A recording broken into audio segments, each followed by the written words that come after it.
महत्वपूर्ण समाचार अमदावादથી સાણંદના તેલાવ પાસે એસઓજીએ દરોડા પાડ્યા છે। એક ફાર્મ હાઉસ પર એસઓજીએ દરોડા પાડ્યા છે। ફાર્મ હાઉસ પરથી 72 બોટલ વિદેશી દારૂ ઝડપાઈ છે। બિયરની 10 પેટી જપ્ત કરાઈ છે। ચાંગોદરના પોલીસ કોન્સ્ટેબલની પણ સંડોવણી હોવાનું હાલ પ્રાથમિક તારણ લગાવાઈ રહ્યું છે। એસઓજીએ ફાર્મ હાઉસના ચોકીદારની પણ ધરપકડ કરી લીધી છે।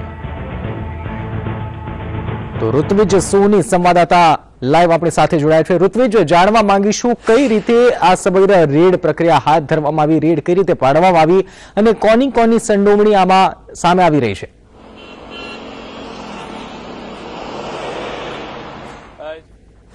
સાણંદ પાસે જે તેલાવ ગામ આવેલું છે કે જ્યાં સંજય ફાર્મમાં આ સમગ્ર નેટવર્ક ચાલી રહ્યું હતું। હાલમાં પ્રાથમિક વિગત જાણવા એવી મળી છે કે ચાંગોદરના જે પોલીસ કોન્સ્ટેબલ છે જતુભા તે અહીં દારૂનો જથ્થો ઉતારી રહ્યા હતા અને આ દરમિયાન અમદાવાદ ગ્રામ્ય એસઓજીને બાતમી મળી હતી અને ગ્રામ્ય એસઓજીએ રેડ કરતા જ 72 નંગ વિદેશી દારૂની બોટલ તેમજ 10 પેટી બિયરની મળી આવી છે।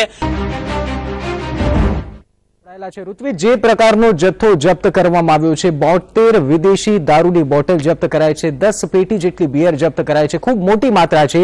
શું પોલીસ એ દિશામાં હવે તપાસ કરશે કે આ સમગ્ર જે કૌભાંડ પકડાયું છે અથવા તો સમગ્ર જે આ ઘટના પ્રકાશમાં આવી છે એની પાછળ કોઈ મોટા માથાઓનો હાથ છે કે કેમ?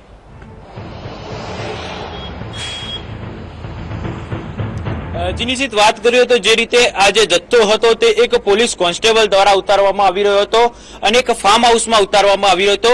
હાલમાં એસઓજીના પોલીસ કર્મચારીઓનું કહેવું છે કે આ જે સમગ્ર નેટવર્કમાં જે સંજય ફાર્મના માલિક છે અજય દેસાઈ, તે અજય દેસાઈની સંડોવણી છે કે કેમ તે અંગે હાલમાં તપાસ શરૂ કરી છે। પ્રાથમિક વિગતોમાં એવું પણ જાણવા મળ્યું છે જે ચોકીદાર છે તે ચોકીદાર અને પોલીસ કોન્સ્ટેબલ આ બંનેની મિલીભગતથી અહીં દારૂનો જથ્થો ઉતારવામાં આવ્યો હતો। જો કે આ જે દારૂનો જથ્થો ઉતારવામાં આવ્યો હતો તેલાવ ગામમાં એક સંજય ફાર્મ છે ત્યાં ઉતારવામાં આવ્યો હતો, જેની બિલકુલ સામેની સાઈડે જ એક પોલીસ ચોકી આવેલી છે, હાઈવે પર પોલીસ ચોકી આવેલી છે, જેથી ક્યાંક ને ક્યાંક આમાં કોઈ પોલીસ કર્મચારીની કે કોઈ પોલીસ અધિકારી કે કોઈ રાજકીય નેતાની સંડોવણી છે કે નહીં તે અંગે હાલમાં એસઓજીએ સમગ્ર તપાસ શરૂ કરી છે। જી ઋત્વિજ, બિલકુલ આભાર સમગ્ર માહિતી બદલ। તો આપને જણાવી દઈએ કે સાણંદના સમાચાર છે જ્યાં એસઓજીએ રેડ પાડી 72 બોટલ વિદેશી દારૂ ઝડપી પાડ્યો છે, સાથે જ 10 પેટી બિયર પણ જપ્ત કરવામાં આવી છે। એસઓજીએ સમગ્ર ઓપરેશન હાથ ધર્યું હતું અને જે રીતે અમારા સંવાદદાતા જણાવી રહ્યા હતા કે સંજય જે ફાર્મ છે તેના માલિક છે એની સંડોવણી છે કે કેમ, આની પાછળ કોઈ પોલીસ અધિકારી છે કે કેમ તેની તપાસ પોલીસે શરૂ કરી છે।